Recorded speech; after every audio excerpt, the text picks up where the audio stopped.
Olá, boa noite, bem-vindas, bem-vindos. Eu sou Adriana Cortland, sou escritora, sou psicóloga e eu estou de volta à programação da Biblioteca Demonstrativa do Brasil, a BDB Cultural, dessa vez para mediar uma mesa muito especial do meu coração, as mulheres e a história. As Mulheres e a História faz parte de uma ação mensal intitulada Mulheres Empoderadas. E essa ação da BDB Cultural, ela visa propor reflexões, conversas, pensamentos, ela visa abrir nossos horizontes acerca de um tema fundamental, que se chama empoderamento da mulher.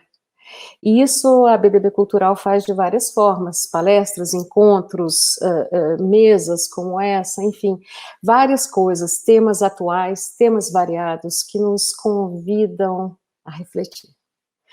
E antes de começar, antes de chamar as convidadas, eu gostaria de ressaltar que a BDB Cultural é uma iniciativa do governo federal por meio da Secretaria Especial da Cultura e do Ministério do Turismo, em parceria com a Biblioteca Demonstrativa do Brasil, Maria da Conceição Moreira Salles. E há também um termo de colaboração com a organização social Voar Arte, que ela se dedica à infância e à juventude. Então, esse é o contexto desse momento. Bem-vindas, bem-vindos. Vamos começar. Hoje a gente recebe duas historiadoras muito importantes para esse tema, que é o empoderamento da mulher. É a Mari Del Priore e a Maria Filomena Pinto da Costa Coelho. A Mari Del Priore, ela é conhecida do grande público por livros incríveis, História do Amor, a História das Mulheres no Brasil, e lançou recentemente Sobreviventes e Guerreiras. Ela é professora de História, ela é doutora em História Social pela USP e tem um pós-doutorado na França.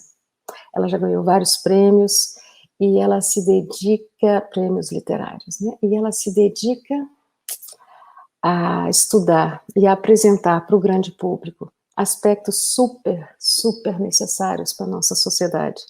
A vida das mulheres que tem a ver com questões do cotidiano, sexualidade, amor, infância, até a nossa relação com o sobrenatural. A Mari Del Priore estuda.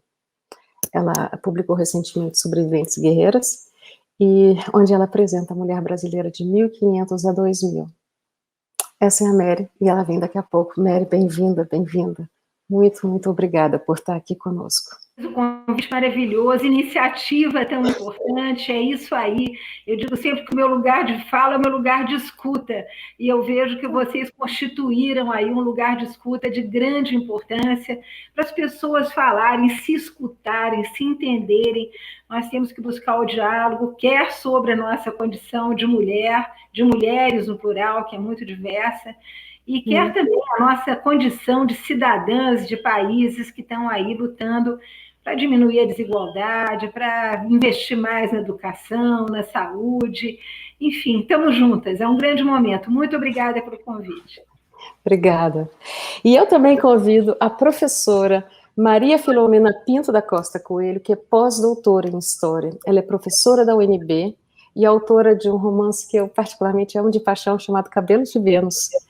Ela é portuguesa de nascimento e brasileira por opção, e atualmente é professora universitária e pesquisadora de história medieval. Bem-vinda, Maria Filomena, muito grata por estar aqui conosco. Eu é que agradeço o convite, faço minhas as palavras da Mary, saudando a iniciativa. Acho que é isso, precisamos sempre de discutir, de pensar criticamente sobre o papel dos seres humanos em sociedade. Uma vez que sou mulher também, penso com mais, quem sabe, com mais seriedade sobre o meu papel na sociedade, o papel das mulheres de forma geral. Então, é isso, agradeço o convite e tenho certeza que a conversa será extremamente estimulante, tanto pela nossa anfitriã, a Adriana, quanto pela companhia sempre inspiradora da Mary Del Priore. Obrigada pelo convite. Obrigada. Bom, então vamos lá, começando. eu gostaria muito de começar pelo papel, conversando sobre o papel da historiadora, ou seja, a mulher que passa a ocupar um espaço acadêmico, até pouco tempo ocupado por homens, imagino na maioria brancos, e aí ela passa a ser historiadora, ela vai contar história, ela vai pesquisar, ela vai olhar a partir do seu olhar de mulher. É um novo espaço. Eu gostaria de perguntar sobre essa experiência da mulher historiadora na vida de vocês e na academia. Olha, Adriana, é uma pergunta muito simpática, porque nos permite também resgatar um pouquinho disso que os historiadores franceses chamam de ego-história, e que o Roger Chartier chamava de Lego-história, fazendo uma brincadeira com aquele Lego-Lego de criança, né? Mas a Maria Filomena disse muito bem, quer dizer, como é que nós, mulheres, nos vemos nesse fazer história, nessa oficina da história, nessa cozinha da história, os nomes são sempre muito femininos, né?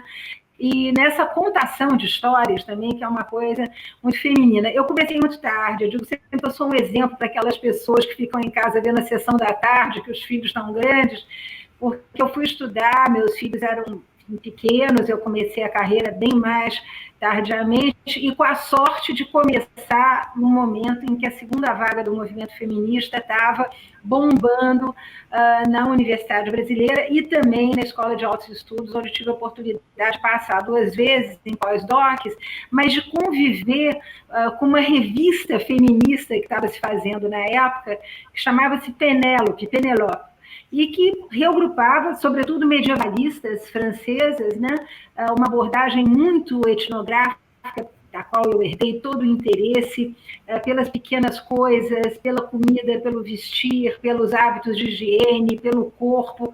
E então é curioso como eu me tornei historiadora no momento em que as mulheres estavam entrando na universidade, na segunda vaga do movimento feminista, acabada a ditadura, né? Muitas das professoras que eu tive foram feministas dessa segunda vaga, e no momento em que a historiografia começou a se interessar pelo tema mulher, porque esse tema tem história também, né? Ele data dos anos 70, 80, e o que nós íamos descobrir, o que nós íamos estudar, como é que nós íamos fazer esses estudos, que conceitos íamos utilizar, né? E eu sou fiel àquele beabá que eu aprendi na França, sempre fui muito preocupada com as relações, menos com o conceito de gênero. O conceito de gênero vem depois do século XX, mas eu, quando me formei, são as relações mulheres, homens, mulheres, família, mulheres, sociedade, mulheres, instituições.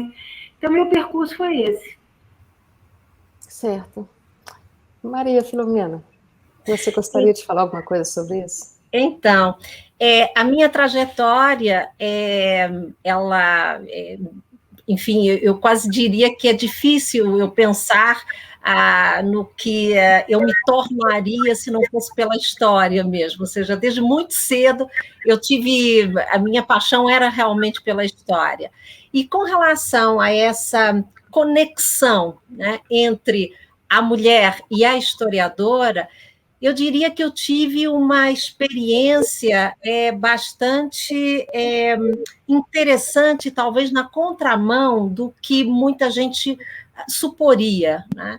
Eu fiz a minha formação em História dividida entre 2 universidades, a Universidade Federal do Rio de Janeiro, no IFIX, e a outra metade na Universidade de Brasília, né?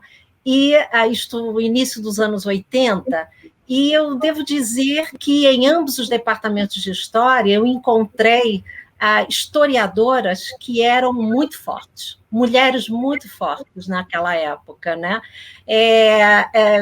Maria Ieda Linhares, Eulália Lobo, enfim, nomes que eram realmente grandes presenças.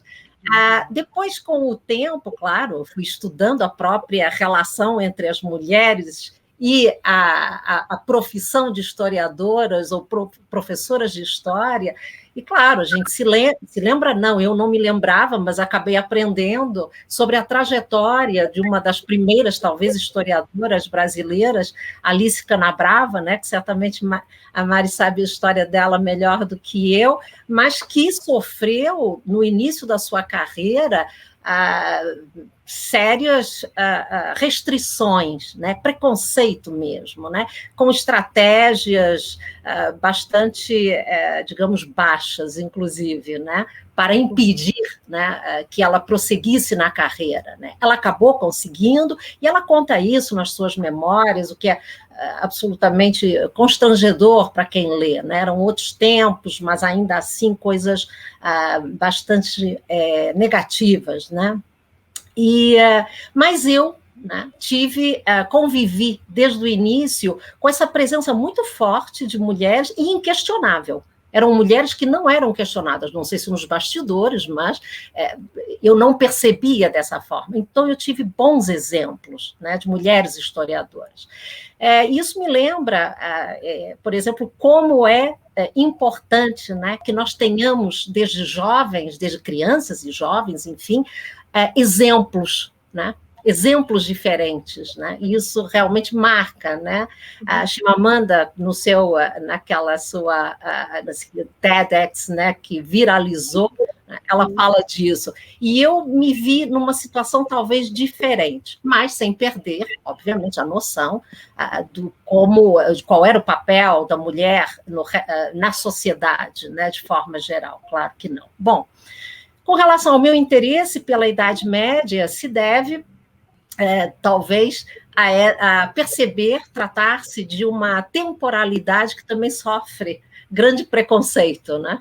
A Idade Média é um período imenso, né? Praticamente 1000 anos, e a qual é classificada como uma idade do meio, né? Está no meio do quê? Está no meio de outras duas idades que seriam mais bem conceituadas, né? Portanto, enfim, tem a ver isso com o próprio modelo político que o Ocidente cristão adotou depois. Mas eu sempre percebi, desde a universidade, que se tratava de um período muito interessante e chave para entender o que somos hoje, inclusive no Brasil, né? E aí eu acabei juntando duas coisas, né? Dois aspectos, que era estudar a Idade Média, mas estudar as mulheres na Idade Média, exercendo papéis de poder, coisa que pareceria, a princípio, e sobretudo para o senso comum, pareceria algo impossível, né? Afinal, a Idade Média já é uma Idade das Trevas, e nessa Idade das Trevas as mulheres, então, seriam realmente seres de segunda categoria, sem a possibilidade de exercer papéis no espaço público. Bom, eu encontrei outra realidade, né? O que não significa dizer que a sociedade não fosse patriarcal, a sociedade não fosse guerreira, a sociedade não produzisse, inclusive, um pensamento forte, né? Misógino, inclusive, né? Mas ainda assim, eu creio que essa é a riqueza da história, ainda assim é possível perceber, identificar a mulher exercendo papéis importantes, que depois a gente pode aprofundar um pouco aí na nossa conversa. Mas então, esse foi o meu, digamos, a minha trajetória um pouco, foi estudar instituições, o poder e a participação da mulher. Depois, com o tempo, eu fui alargando um pouco, passei muito mais a me interessar pela interação entre homens e mulheres, e não tanto somente pelas mulheres, mas sim, a minha trajetória inicial arranca daí mesmo. Muito bacana. Já recebi uma pergunta de Verônica Maia, antropóloga, educadora e graduanda em História. Pergunta também para vocês duas. Gostaria de perguntar se elas acham que a perspectiva ontológica e a linguagem da escrita da história pelas mulheres difere da dos homens. Se sim, poderiam falar em que diferem? Por favor, Maria Filomena, você poderia começar e depois a gente passa para a Mary, enfim. Bom, eu vou me restringir realmente à Idade Média, tá? Agora, nesse momento, para falarmos em perspectiva histórica, né? Uma das críticas que se fez já há algum tempo com relação ao início da chamada história da mulher, que depois se transformou em história das mulheres, né? E que caminhou muito mais depois para uma perspectiva de história de gênero inclusive hoje com uma tendência muito mais dialógica, né, de compreender a interação entre os papéis e tal, mas a crítica que se fazia no início era justamente, talvez, pensar que havia uma tendência, não é, a se estudar apenas a mulher, e uma mulher que se contrapunha ao papel do homem, e, inclusive, há uma tendência a se concluir que, por exemplo, o governo, a mulher num papel de comando, teria um perfil, digamos, melhor que o dos homens, né? As mulheres seriam melhores seres humanos, por exemplo, do que os homens, né? Então, assim, houve uma tendência que nós diríamos essencialista ou alguma coisa assim. Houve uma forte crítica com relação a isso, e depois se caminhou para outras direções que eu considero que são mais interessantes do ponto de vista da história e da complexidade da história. Entretanto, para responder de forma mais direta à pergunta, na Idade Média, nós temos muitas mulheres escritoras, e certamente, se não há mais, é porque elas foram apagadas, elas foram sendo apagadas. Então, provavelmente havia muito mais do que o que conhecemos hoje, e ainda assim hoje é possível conhecer a produção escrita de muitas mulheres ao longo desses 1000 anos. Portanto, entre o século V e o século XV, é possível conhecer muitas, e digamos que temos, assim, em grandes, para deixar a coisa talvez um pouco simples, mas é possível encontrar as duas tendências, né? Temos mulheres que escreveram de uma maneira que nós poderíamos considerar patriarcal, inclusive, né? Defendendo valores, por exemplo, na Idade Média, defendendo valores patriarcais, defendendo valores masculinos, sim, mas temos mulheres que escreveram de maneira muito diversa. Talvez o exemplo mais conhecido do nosso público, daqueles que nos ouvem, seja Cristina de Pizan, né? Que escreveu realmente de forma bastante clara contra enfim, a concepção dos homens sobre as mulheres, uma concepção masculina de sociedade. Ela escreveu bastante sobre isso. Mas, enfim, sim, é possível encontrar as duas tendências. Obrigada. Mary, o que você gostaria de falar sobre esse assunto? Olha, eu acho que é um assunto absolutamente fascinante. Eu desejo a essa jovem estudante que ela justamente tenha o prazer de descobrir tantas autoras quanto eu descobri. Eu começaria dizendo que é um mito, né, que foi propagado, sobretudo pelos viajantes que chegam ao Brasil no início do século XIX, de que a mulher brasileira é inculta, de que ela não lê, de que ela não tem acesso a livros, de que ela não escreve. Surpreendente que já no momento da independência, a nossa arquiduquesa Leopoldina receba das senhoras baianas uma lista de 156 assinaturas, as senhoras baianas convidando a Leopoldina a participar do movimento de emancipação, no que foram seguidas por cerca de 80 ou 90 paulistanas. Então, as mulheres assinavam seus nomes e não eram absolutamente analfabetas. No momento da Guerra da Independência da Bahia, que é também fascinante, eu lembro sempre que o grito do Ipiranga foi um berro que Dom Pedro deu lá em São Paulo, à beira do riacho, mas a verdadeira guerra, a verdadeira independência se deu a ferro e a sangue nas ruas de Salvador, pelas ladeiras de Salvador, com corpos dando à praia, com mortes, com fome, com frio. E nós temos uma jornalista, que é uma fidalga baiana, que justamente, através da sua correspondência com o marido, que está lá nas cortes, não só relata o dia a dia das agruras, ela à frente de um engenho, mandando nos filhos adultos, todas as agruras que passaram fome, roubo de gado, escravos fugindo. Então, você tem um verdadeiro relatório jornalístico, né? E logo depois nós temos aí a nossa Nízia Floresta. Até me lembro quando o vestibular botou da Simone de Beauvoir, eu escrevi um artigo me insurgindo, dizendo: mas quem precisa da Simone de Beauvoir quando a gente tem aqui a nossa Nízia Floresta falando de igualdade em educação, necessidade de casamento por amor, liberdade para as mulheres, e ela escreve em 32, o que é um negócio fantástico. Ela, aos 14 anos, né, isso para mostrar que houve uma mobilidade social de mulheres através do letramento, ela aos 14 anos era casada e era professora, e sustentou a família com as aulas que dava. A partir daí, minha cara jovem historiadora, e é isso que eu desejo que você persiga e acha, o número de mulheres que vão passar da vida privada para a vida pública, inclusive participando da vida política no Brasil através da sua pena, é absolutamente impressionante. Nós temos desde a Ana Barros, que vai defender o Império contra a Revolução Farroupilha, até hoje considerada no Rio Grande do Sul um ícone, né? Nós temos o aparecimento na segunda metade do século XIX de afro-mestiças, né? Que vão deixar os seus relatos, a sua ficção sobre esse Brasil, uma ficção que, contrariamente ao que se possa imaginar, é totalmente banhada no mais profundo romantismo francês, leitura de Victor Hugo, de Chateaubriand e companhia. Quer dizer, é incrível que as afro-mestiças já tivessem acesso, né, a toda essa literatura alta de Souza, Maria Firmina dos Reis, um momento de professoras mulheres, de donas de bibliotecas que faziam empréstimo de livros, até a participação fantástica das mulheres no movimento da abolição, o que elas farão, sobretudo no Nordeste, o movimento das Aves Libertas, que vai juntar desde aristocratas decadentes, donas de engenhos de açúcar, agora completamente desativados, a costureiras, mulheres da classe média, nesse movimento que chamava-se Aves Libertas, como o nome diz, interessado em libertar escravos, Senhorinha Mariano, que é uma fulana também fantástica em Pernambuco, que tocou tambores pela libertação dos escravos, até a Chiquinha Gonzaga, que, obviamente, deu concertos em prol de levantar dinheiro, uma forma também de participar artisticamente, né, da abolição.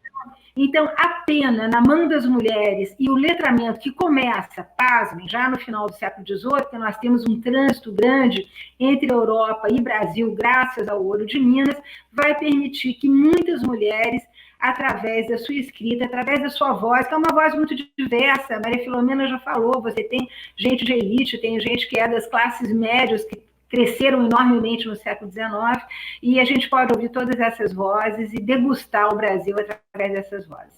Ai, impressionante. Então, eu já passo aqui para duas perguntas de duas mulheres, que eu vou condensar em uma, porque elas se entrelaçam.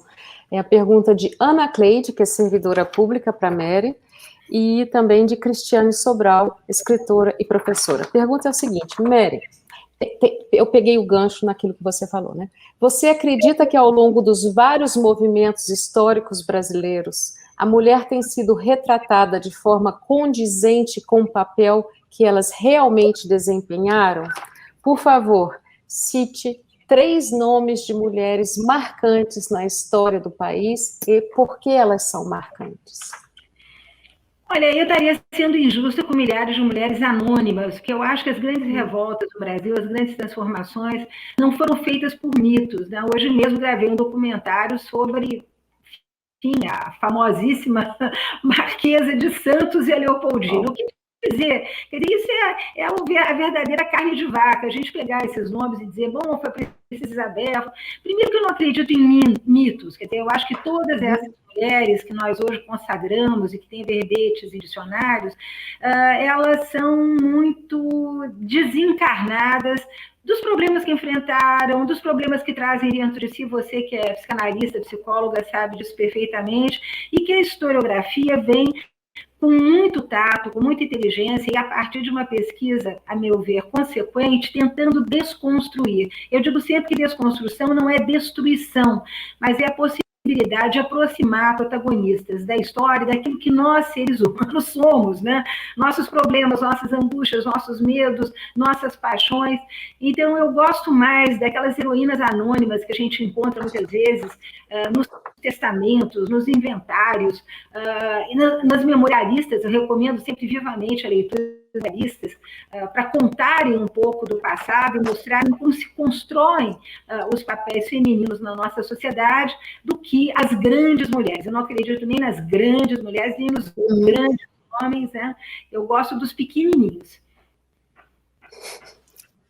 Muito bacana, obrigada.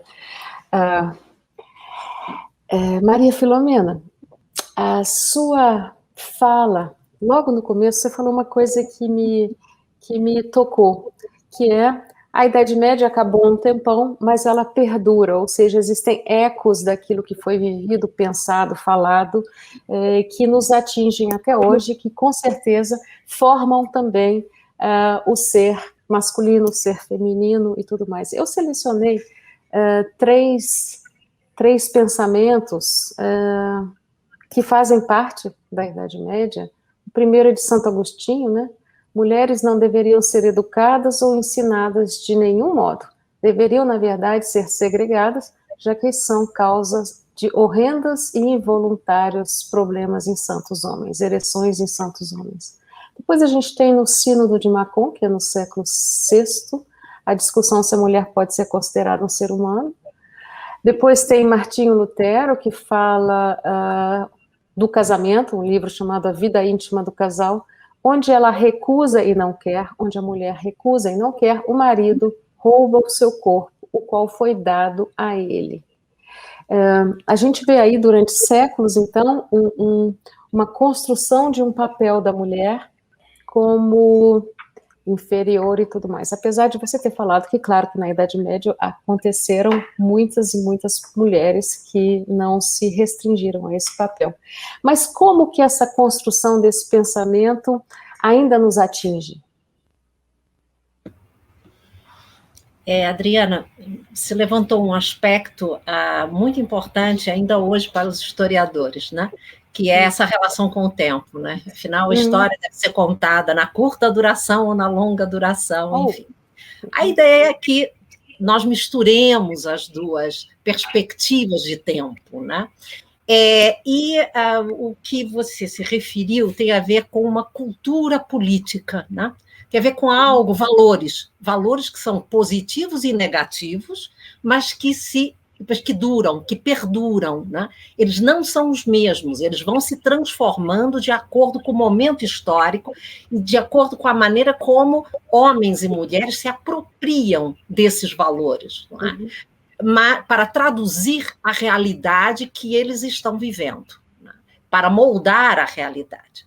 Então, estudar, por exemplo, as mulheres, a história das mulheres em diferentes épocas, né, possibilita saber que o papel que elas ocupam, ou que lhes é permitido ocupar, resulta do modelo político que dá forma à sociedade, né? Portanto, veja, trata-se de uma escolha, né?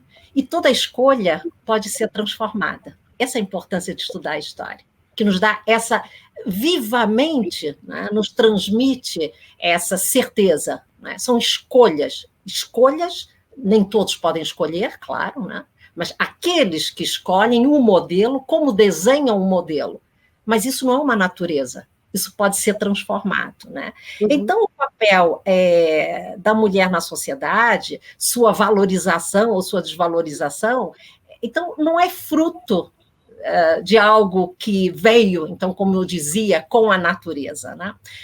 Então, nesse sentido, nós, claro, que encontramos muitos discursos misóginos, que são esses que são que erigem a mulher como inimigo, como um mal a ser evitado, né? Portanto, algo que é negativo para a vida em sociedade, portanto, ela tem que ficar recluída ao espaço doméstico. Só que esses discursos, eles são, sobretudo, proferidos na Idade Média, sobretudo, por eclesiásticos, né? E aqui, obviamente, que há alguns elementos que precisaríamos levar em consideração, que tem a ver, por exemplo, com a necessidade de que os eclesiásticos, para serem vistos como homens virtuosos e, portanto, merecerem o papel reitor da sociedade, eles precisam se afastar dos perigos, e as mulheres, obviamente, que nesse sentido, Santo Agostinho fala isso de maneira clara, né? A carne é fraca e então eles precisariam se afastar. Mas, ao mesmo tempo, e isso é importante que se diga, ao longo desses 1000 anos de história, há também homens que pensam de maneira diferente, né? A história é rica por causa disso. O problema, lembro, por exemplo, Hugo de São Vítor, né? Há outros, mas o interessante é percebermos, não é, que homens ou que discursos masculinos ficaram realmente famosos e perduraram? Esses que você citou, certamente. Então, isso é um termômetro, né? Isso nos mostra, isso não é um mero indício, isso é uma evidência de alguma coisa. A questão é que, ao longo da Idade Média, esses discursos, embora fossem proferidos, Santo Agostinho certamente era uma referência intelectual que era ouvida, portanto, que era difundida, o pensamento dele era bastante difundido. Havia outros que não tanto e que acabaram ficando famosos posteriormente, né? Foram pinçados do passado para acompanhar, para engrossar, né, um certo tipo de discurso, né, antifeminino, misógino, enfim. Né? Mas então, na longa duração, que daí me parece que nascia a sua pergunta, na longa duração, isto foi engrossando, então, uma determinada cultura, né, uma cultura política, uma configuração da sociedade, né, que foi cada vez mais relegando a mulher ao espaço doméstico, confinando mesmo. E, neste sentido, chegamos depois ao final da Idade Moderna, numa situação que todas conhecemos como memória. Né? Então, é muito difícil mesmo, né? De grande preconceito, de grande sofrimento mesmo. Né? Então, mas é isso, é uma cultura que vem sendo alimentada, e que percebe a mulher como uma fonte de perigo. É isso mesmo. Agora, é isso. Sobretudo até meados da Idade Média, as mulheres exerciam papéis no espaço público que eram absolutamente normais, digamos assim, eram bem vistos. Então, não havia essa predisposição, digamos assim, para tirá-las do espaço público. Entretanto, é verdade que, em termos políticos, aquelas que precisaram ser afastadas tiveram depois uma memória construída, sobretudo, por meio de lógicas misóginas. Isso é correto. Entretanto, não nos esqueçamos que aqueles homens que exerciam papel de comando, né, no espaço público, portanto, e que tiveram que ser afastados, tiveram também uma memória construída de maneira bastante negativa. Não, claro, com discurso misógino, mas com discurso, por exemplo, anticristão. Né? Então, eles passam a ser vistos como os anticristos, como hereges. As etiquetas negativas, elas são múltiplas e variadas, né? Então, assim, eles também sofreram esse tipo se chamava, enfim, de danação, né? De danatio memoria, né? Ou seja, a sua memória ela vai ser castigada. Aí eu fico pensando como faz a historiadora nessa pesquisa de memória, ou seja, há uma memória construída para passar uma determinada imagem para a posteridade sobre uma mulher, ou enfim, o que quer que seja. Como é que a historiadora faz para redescobrir essa mulher que é retratada de uma forma tão patológica, ou misógina, ou enfim? Como é que é a pesquisa disso? Assim, me deu um certo comichão para saber. A historiadora basicamente vai para o arquivo conversar com os mortos, né?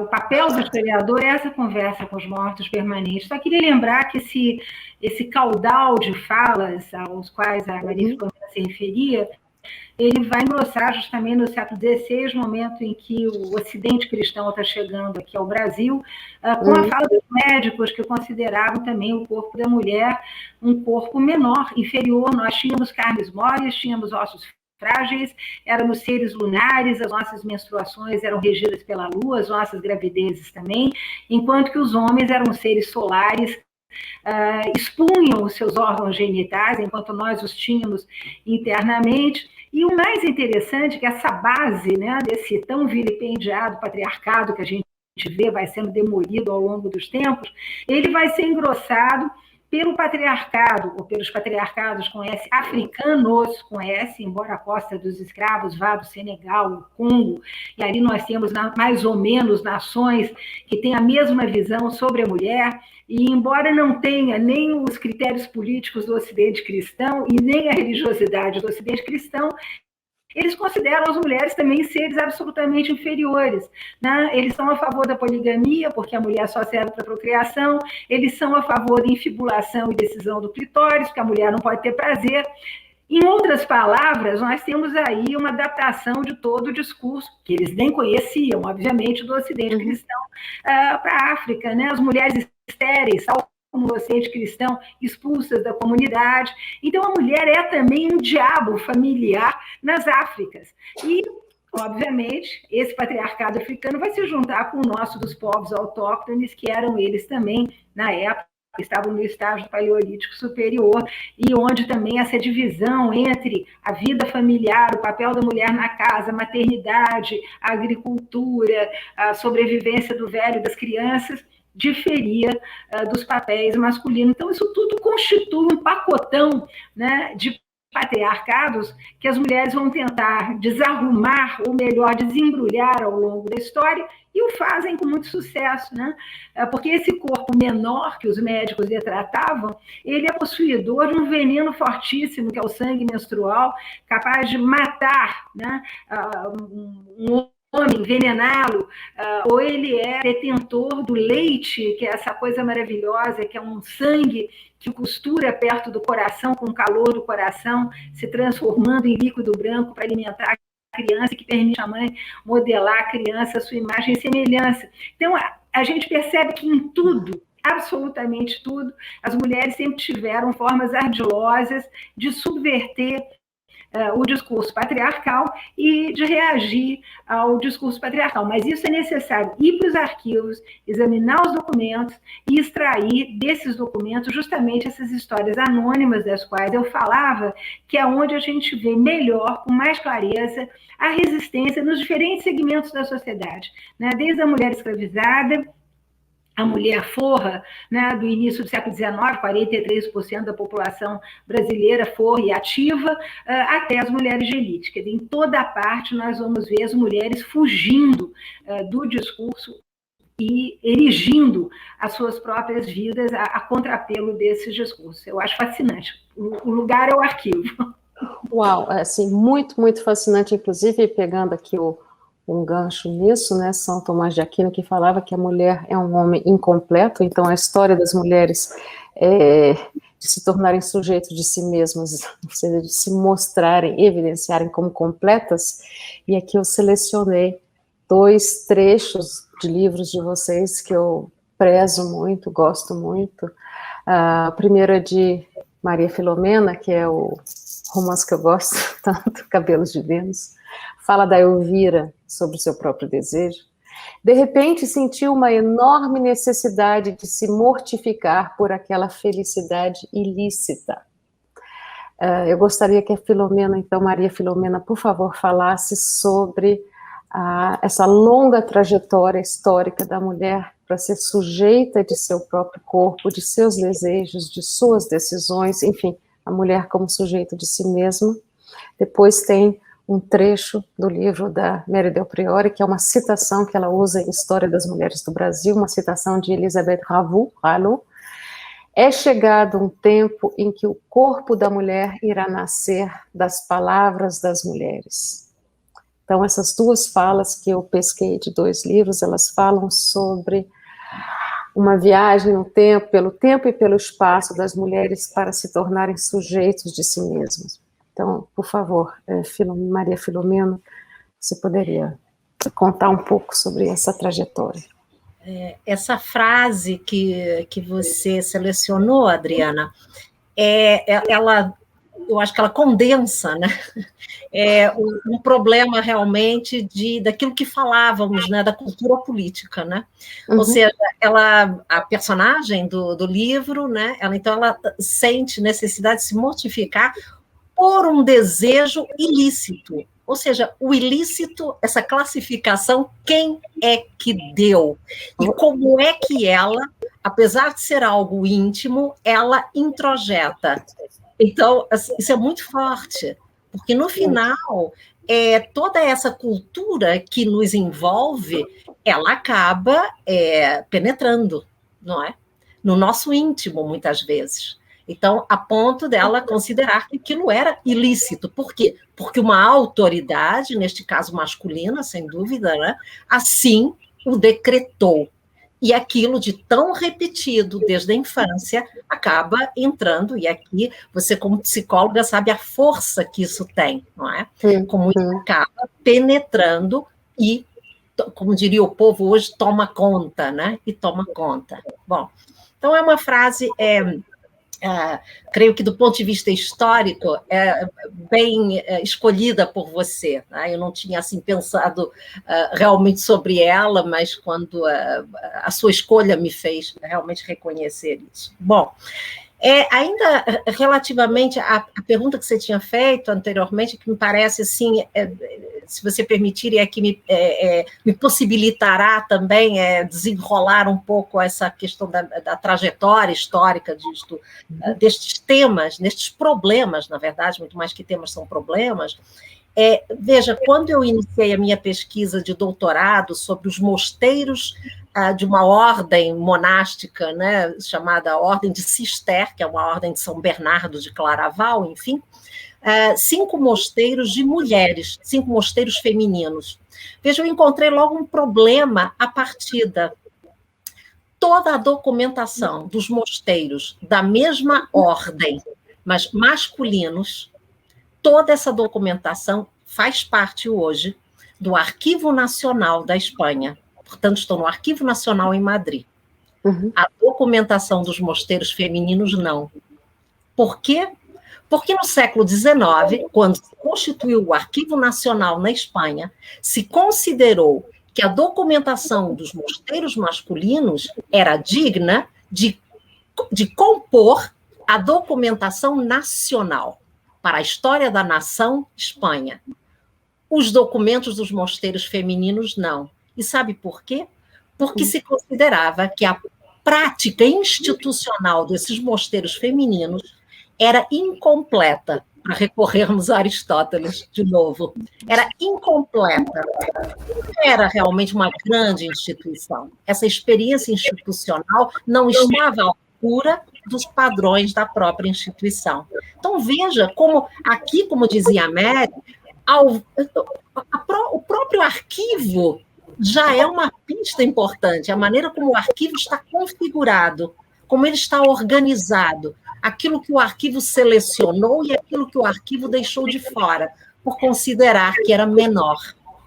Ora, eu tive uma experiência extraordinária ao analisar a documentação desses mosteiros femininos e perceber que, em nada, eles estavam aquém daquilo que a instituição consideraria adequado para os seus padrões na Idade Média. Mas o século XIX decidiu que mosteiros femininos não eram exatamente instituições. Os masculinos, sim, obviamente. Então, eu acho que isso já é bastante significativo, né?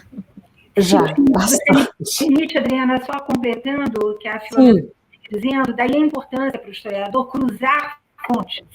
Muitas vezes, e a gente vê isso muito na universidade, os alunos ficam no mesmo tema, rodopiando em torno de uma mesma documentação, quando o ideal é que você consiga o cruzamento. Por exemplo, no caso da Idade Média, as imagens são extremamente prolíficas, é maravilhoso. Toda e qualquer iluminura pode contar muito mais do que um documento sobre que era a vida pública, que era a vida privada, que era a vida no mosteiro, que era a vida, enfim, dentro de uma corte. E eu lembro que, no caso do Brasil, porque espero que hajam historiadores, jovens historiadores aí nos ouvindo, os arquivos privados são de absoluta necessidade. E eu digo sempre que o grande inimigo do arquivo privado não é o Estado, é o decorador de Feng Shui, que manda a família queimar os documentos antigos, aqueles documentos de família, fotografias, cartas. Então, é no cruzamento dos documentos que nós conseguimos dar mais verossimilhança às afirmações que fazemos da história. Lembro também que os memorialistas brasileiros são excelentes narradores de história e que as mulheres, em particular, têm uma sagacidade. Elas falam dos seus corpos, elas falam da maneira em que o desejo aflora, como é, como não é, a primeira menstruação, a primeira relação, com quem que elas querem casar. Então, essas memórias que surgem, sobretudo a partir do início do século XX, são também um material muito precioso, e em tudo isso a gente pode resgatar histórias de vida e a grande história. É quando as pequenas biografias abrem a janela para a grande história com H. Fabuloso. Muito obrigada. Pergunta da Basilina Pereira, advogada e escritora. Pergunta para Mary. Aconteceram muitas conquistas. O que a mulher pode fazer agora para acelerar e consolidar suas conquistas enquanto sujeito de si mesma? Eu acho que a primeira coisa é exercitar a tolerância com as próprias mulheres. Esse é um tema que as feministas evitam discutir, mas eu diria que nós trabalhamos muito a questão do feminicídio, em particular até com promotores e advogados. Eu converso muito com eles, dou muito live nesse sentido, contando um pouco da história, de como se constroem esses papéis, e de como a mulher acaba sendo também muito vítima desses patriarcados todos. Mas eu acho que, para começar, temos que olhar também como vamos nós, mulheres, entre nós, quer dizer, como é que nós estamos nos tratando, como é que estamos tratando das desigualdades na nossa sociedade, se temos um olhar para usar o termo da moda, porque os termos da moda nos assolam, nos perseguem, mordem os nossos calcanhares, um olhar de sororidade, né, para aquelas mulheres que estão em situação de necessidade, de desclassificação social. O que estamos fazendo coletivamente? Eu lembro sempre que o movimento feminista teve tanta força aí nos anos 70 e 80, hoje não tem um projeto coletivo. Esse projeto coletivo deveria ser, né, o investimento na educação no Brasil, porque é através do investimento na educação que nós combateríamos a homofobia, o racismo, o machismo.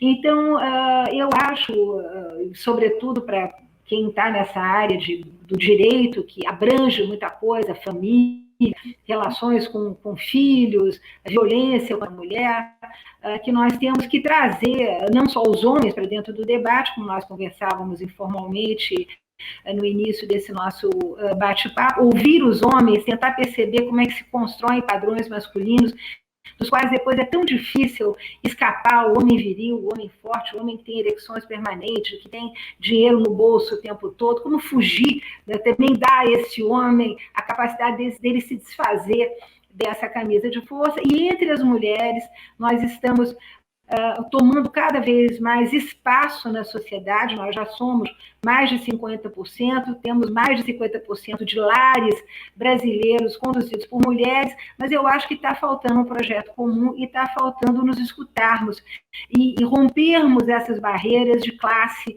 social, criarmos projetos coletivos, coisa que está fazendo falta aqui nesse país. Eu acho que talvez hajam tantas questões maiores que estão nos apavorando nesse exato momento que a gente está com dificuldade de pensar coletivamente outra coisa que não seja passar, atravessar aí esse mau momento. Mas, enfim, fica aqui a minha sugestão. Eu acho que é isso. Nos ouvirmos e ouvirmos também os homens, trazermos ele para a conversa. Certo. E ela continua, então, com a pergunta. O feminicídio é uma negação à mulher o direito de ser humano?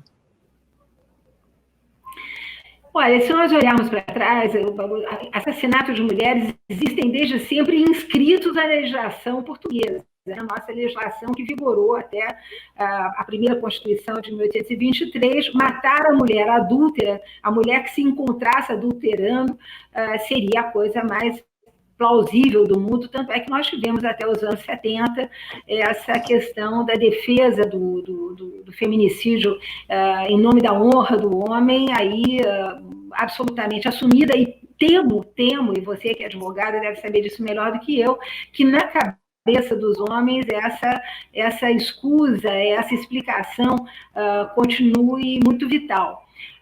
A gente não fala, até por falta de pesquisas mais sistemáticas, da violência das mulheres contra os homens.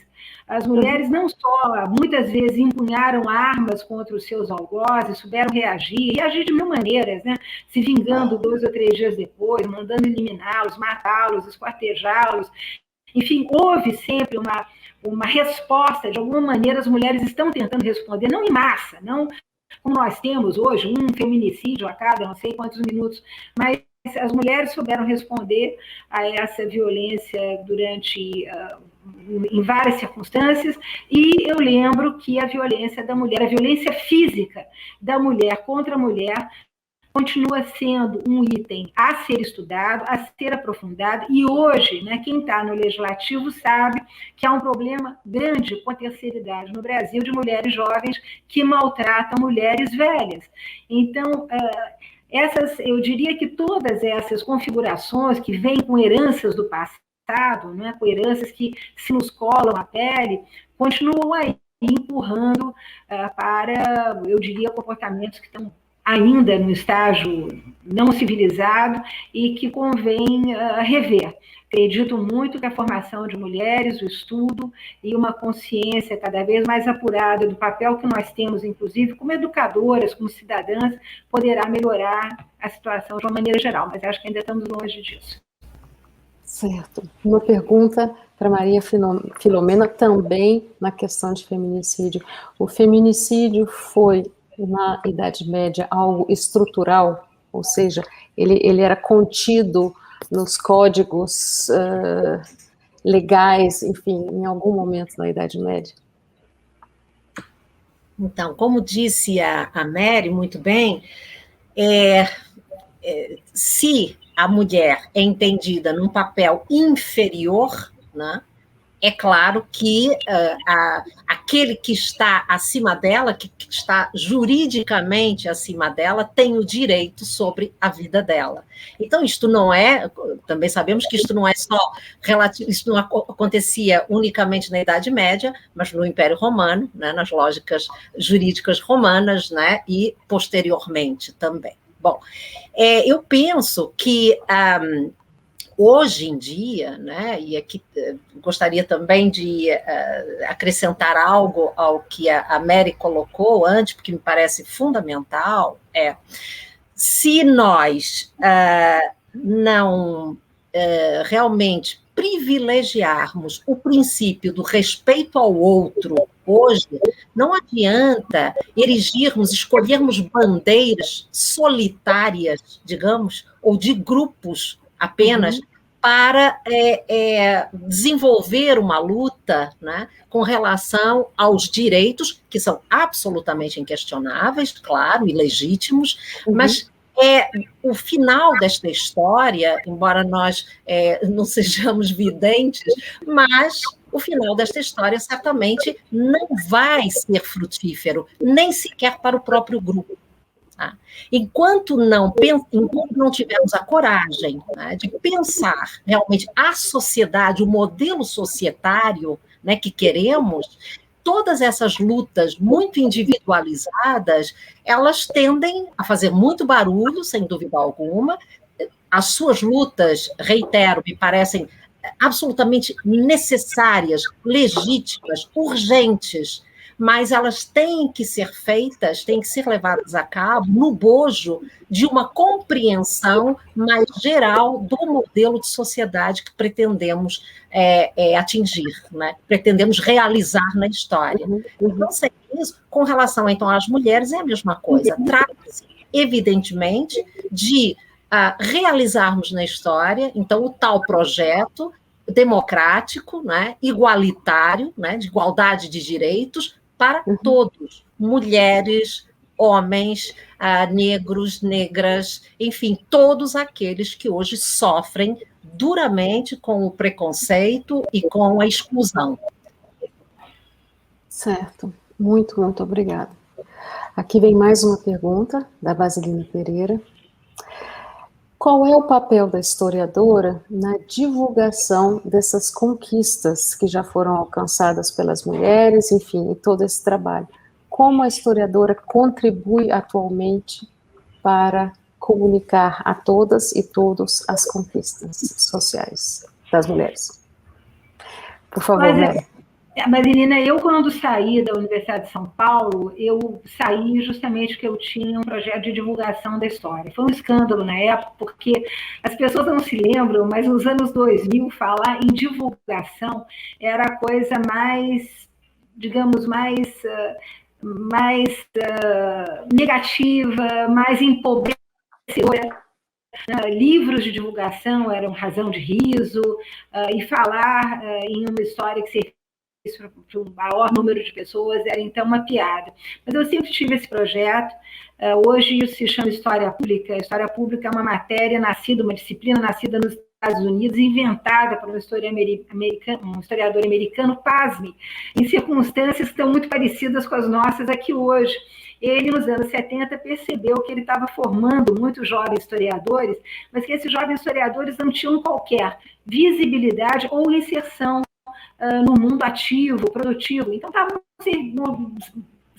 cada vez mais formando mais gente para coisa nenhuma, para chupar o dedo. Um pouco a situação que nós temos hoje no Brasil. E o americano disse, bom, os americanos espertos, né, vamos ampliar o cenário de participação dos historiadores. Então, vamos botá-los em Hollywood, no mundo do cinema, vamos colocá-los nas editoras para darem parecer sobre livros de não ficção, vamos colocá-los nos arquivos. Houve essa busca, houve essa tentativa de inserção para os jovens historiadores. A história pública, então, nasce no bojo dessa discussão aonde vão os jovens historiadores que estão desempregados.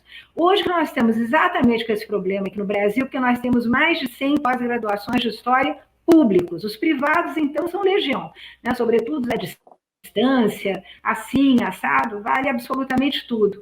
A questão toda é que nós estamos formando, primeiro, doutores e mestres que irão para o chão de fábrica, para a escola pública, o que é muito bom.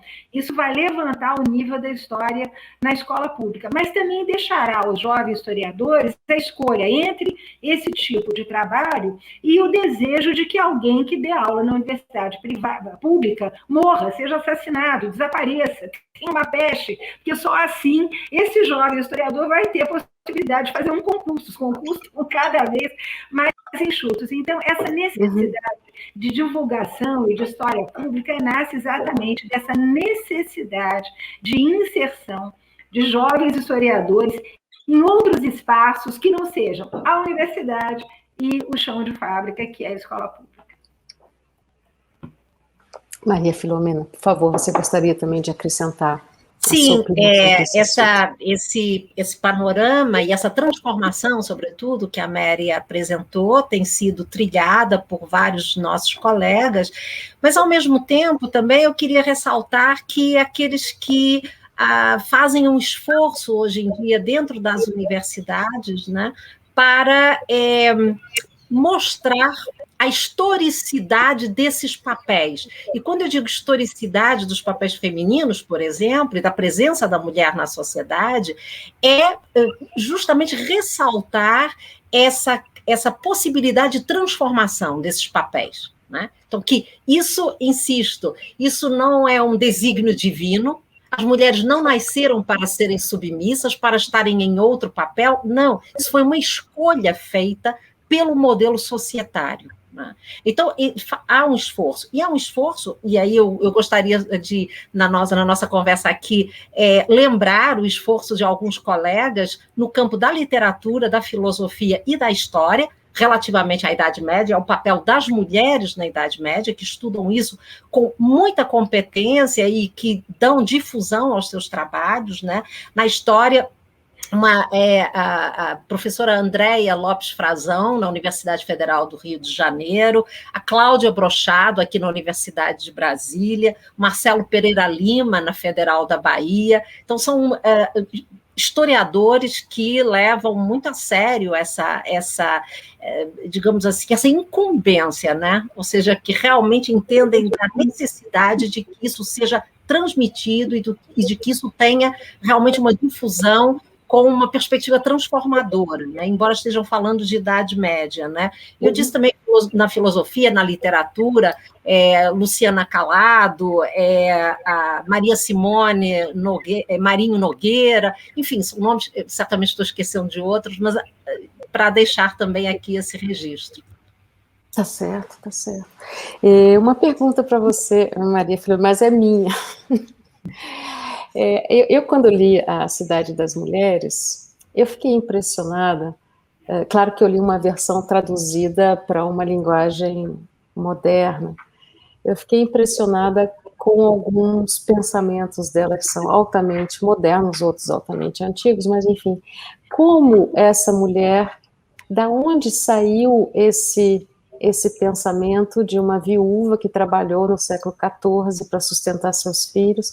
Como foi possível isso, apesar da luta que ela teve que travar diariamente para sobreviver? Como uma mulher assim conseguiu passar pelo tempo até hoje? O que é isso? Que fenômeno é esse?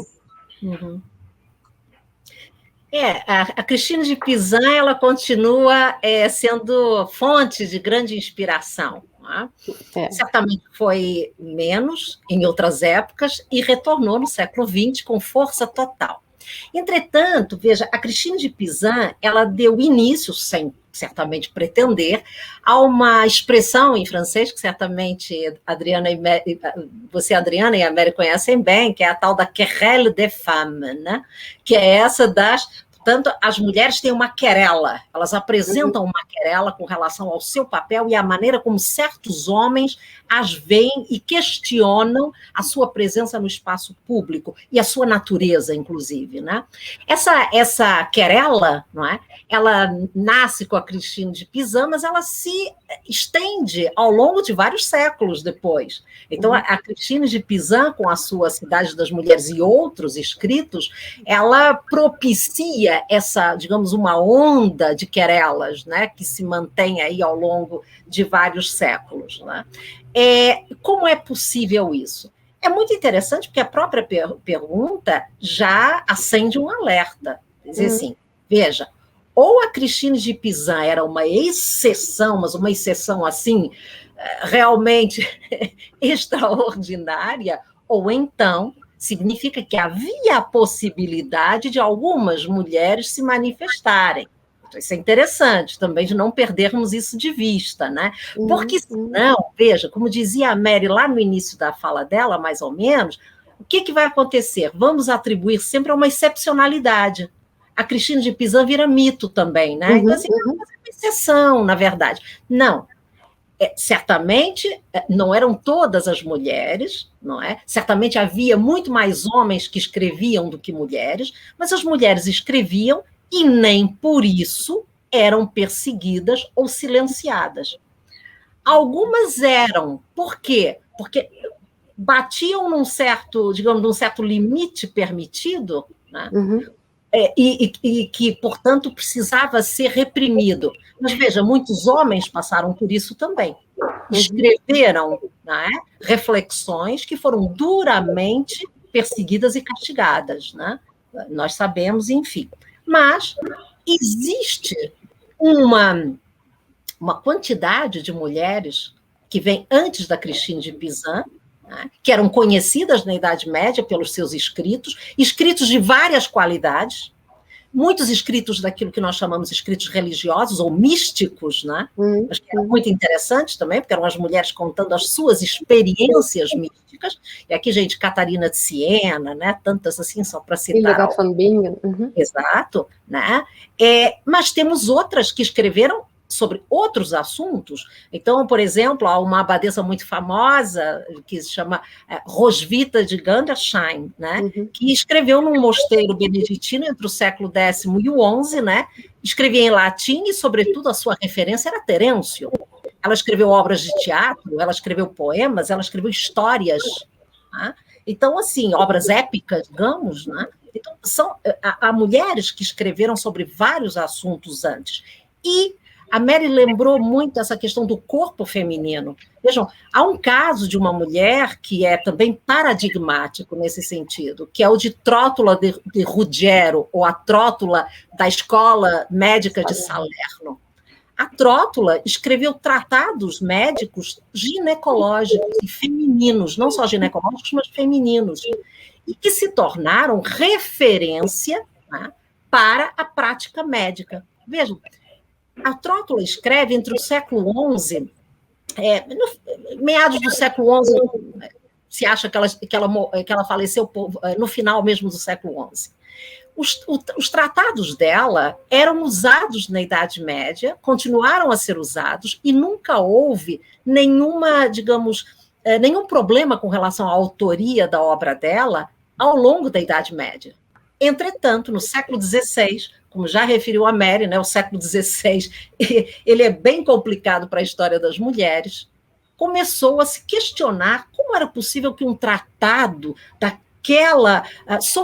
com aquela sofisticação fosse escrito por uma mulher.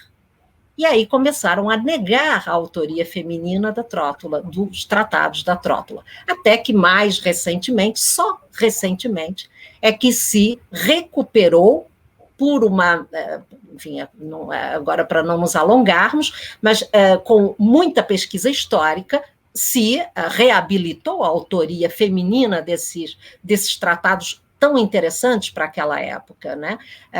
Há uma dissertação, inclusive, que acaba de ser defendida, a mestranda chama-se Lúcia Pinho, para dar aqui os créditos, orientada pela professora Cláudia Brochado, da UNB, sobre a Trótula, por exemplo, né? Então, é isso, esses processos de escrita femininos, né, eles foram abundantes. Muitos foram desaparecendo porque foram silenciados, foram eliminados, inclusive por aquilo que eu dizia inicialmente, se foi escrito por mulher, certamente não tem muito valor, então rasga, joga fora, entendeu? Enfim. Entendi.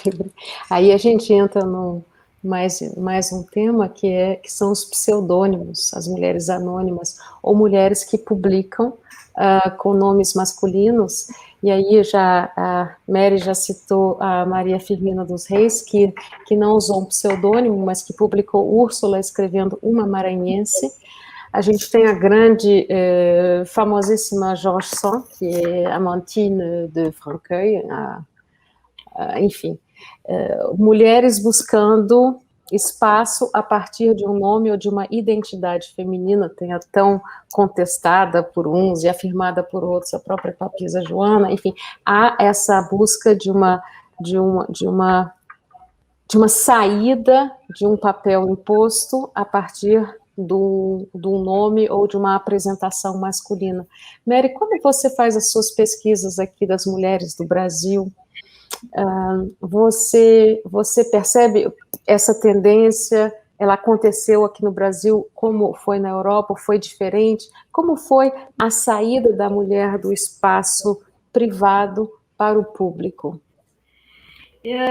Tal como na Europa, o letramento teve um papel fundamental. Se a gente pegar, por exemplo, todo o romance inglês, você estava falando da George Sand, me lembrei da George Eliot, que também tem o mesmo nome masculino, enfim, as mulheres sempre escrevinharam, né?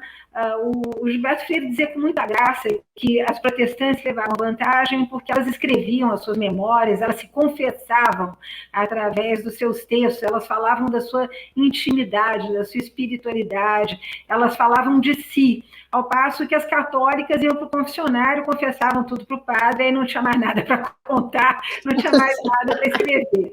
O que é genial é que as pesquisas hoje, o apetite dos historiadores, isso que é muito bonito, né? Eu digo sempre, eu não gosto de história política, nem de história politizada, mas eu gosto de uma história militante, engajada em favor da história. E esse apetite que eu vejo no engajamento de jovens historiadores tem revelado o quê? Tem revelado diários, tem revelado memórias, quer dizer, tem uma editora agora de São Paulo, por acaso esqueci o nome, mas ela vem justamente publicando textos de mulheres, né, que através das suas experiências, no caso, enfim, os 2 primeiros os textos que são absolutamente apaixonantes, são duas matriarcas daquelas famílias quatrocentonas, que a gente imagina que nasce não com uma colher de prata na boca, mas com um faqueiro na boca, e não é nada disso, porque o que elas contam é que elas vão para o fogão fazer comida para a colônia, elas moram em casinhas com um chão de barro, elas têm filho com a parteira que vem ali do vizinho. Então, é bacana como essas mulheres falam de si, falam da sua história, falam dos seus amores ou da ausência desses amores. Você estava falando em desejo com a Maria Filomena, é interessante como essa questão da sexualidade só vai aparecer bem mais tarde, no início do século XX, porque o desejo é silenciado. O desejo é travestido em desejo materno, em poder dentro da família, mas ele não é, digamos, explicitado. Só para dar um exemplo grotesco, a palavra orgasmo só começa a aparecer publicamente nos anos 80, é muito tardia. Então, a mulher realmente engoliu a questão do seu prazer durante muito tempo, vai falar disso na poesia.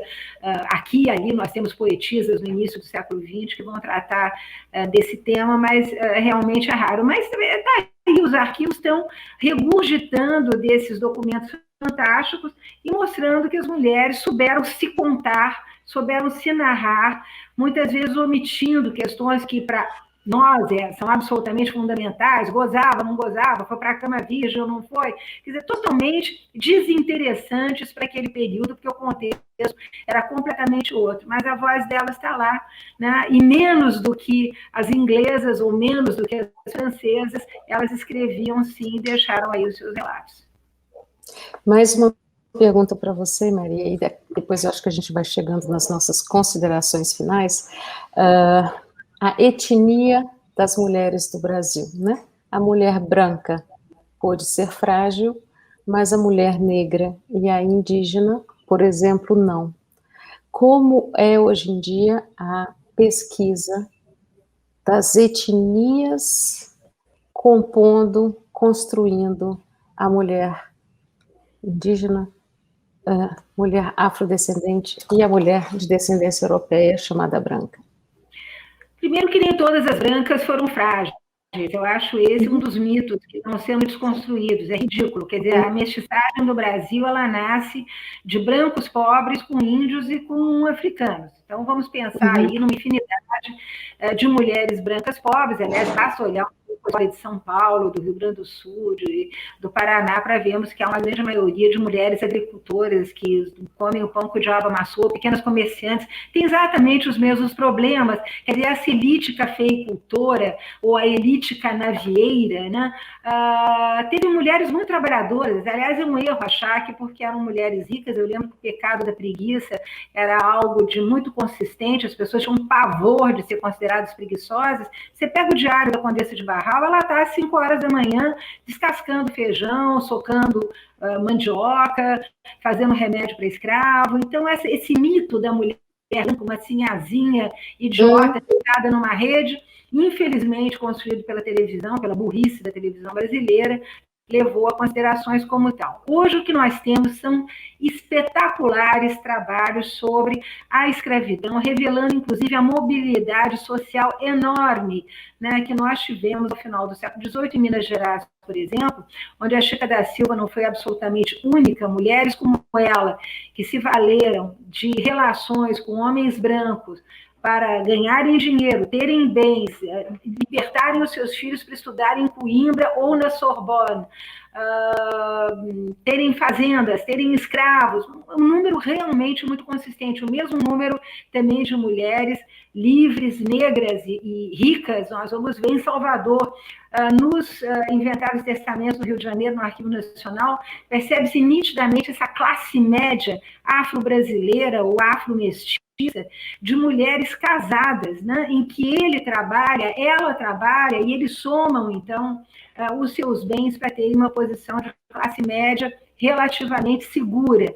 Então, essa história está mudando radicalmente, né? Nós percebemos que há uma mobilidade grande entre afro-mestiças, sobretudo quando há letramento. Eu falei aqui das professoras, né? As escritoras são poucas, mas as professoras são muitas, e, portanto, estamos aí descobrindo, eu diria, segmentos inteiros da história do Brasil que haviam sido calados por conta das famosas linhas de pesquisa da universidade, que só dão bolsa, só dão mestrado, só dão doutorado para linha de pesquisa de escravidão. Então, ficam centenas de alunos debruçados sobre a mesma documentação, tentando descobrir algo de novo, quando nós temos aí, o primeiro a apontar isso foi Gilberto Freire, em Sobrados e Mucambos, depois o Jorge Caldeira, depois a Mary Carrache, e aí a gente vê aí uma multiplicidade de historiadores descobrindo que nós tínhamos o que eu chamaria, entre aspas, de uma classe média empobrecida ou regularmente média, já desde o final do século XVIII no Brasil. E as mulheres, parte dessa classe média.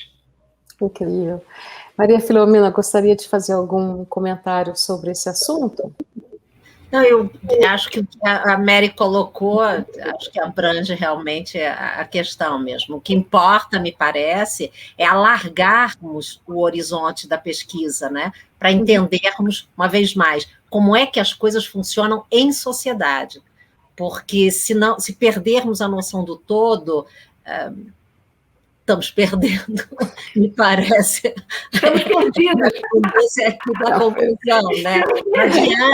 Não adianta ficarmos apenas em escaninhos, muito embora eles constituam problemas estruturais da nossa sociedade. Isso, não podemos perder isso de vista, sem dúvida. Mas é muito interessante que, a esta altura, já possamos alargar isso às conexões, né? Então, conexões, diacronias, sincronias, histórias cruzadas, né?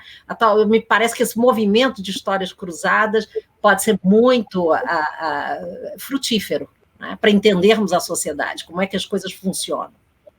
Muito obrigada. A gente já está chegando perto do tempo, então eu gostaria de convidar cada uma de vocês a fazer as suas considerações finais, para eu depois dar o fechamento. É isso. Por favor, Maria Filomena. Adriana, foi um prazer estar com a Maria Filomena. Desculpe, eu estou aqui porque a minha... Não, está ótimo, está ótimo. Eu queria agradecer, foi um prazer, parabéns pela iniciativa, eu acho que é isso aí, é abrir, conversar, ouvir as questões das pessoas, né? Elas estão aqui nos ouvindo, é importante que elas saibam que elas foram escutadas e que essas questões todas também vão continuar na cabeça da gente. E a possibilidade de trocar, eu acho que as trocas são de fundamental importância, né, sobretudo quando elas apontam os caminhos comuns e soluções aí para o nosso Brasil tão perdido. Muito obrigada. Professora Maria Filomena, por favor. Então, igualmente, dizer que foi um prazer conversar com as duas, ouvi-las, ouvir a Mary e dizer que é isso, quer dizer, estudar o passado me parece que é muito importante para nos ajudar a compreender o que somos hoje, não há dúvida, mas, sobretudo, para percebermos o quanto é complexa a formação das sociedades e a experiência das sociedades, né? E como os seres humanos falam dessa experiência, de forma múltipla. Então, as mulheres inserem-se nessa dinâmica, e eu creio que é isso que temos que ir aprofundando cada vez mais. E estes debates, eles nos propiciam isso. Então, parabenizar a iniciativa, sim, e agradecer a Adriana a sua acolhida. Muito obrigada. Então, bom, como fechamento, eu realmente agradeço de novo a presença de vocês, o olhar, a paixão com a qual vocês exercem essa profissão. Isso é muito bonito. Chega em quem está ouvindo. Eu agradeço essa presença, agradeço também em nome do BDB Cultural e do nosso coordenador, que é o Marcos Linhares, agradeço essa oportunidade de estar aqui mediando essa mesa, uma mesa tão linda, as mulheres e a história, nessa ação mensal que a gente chama de Mulheres Empoderadas, tudo isso como uma contribuição, um convite à reflexão sobre o nosso ser e estar aqui e agora, a partir de olhares lá de trás, olhares múltiplos, descobertas. Enfim, é muito bonito poder estar aqui e poder estar conversando com a Mary Del Priore e Maria Filomena Coelho. Muito obrigada, obrigada à BDB Cultural, obrigada a Marcos Linhares e a toda a equipe que possibilitou que a gente estivesse aqui, cada uma em sua casa, conversando. Muito obrigada, até a próxima oportunidade. Tchau.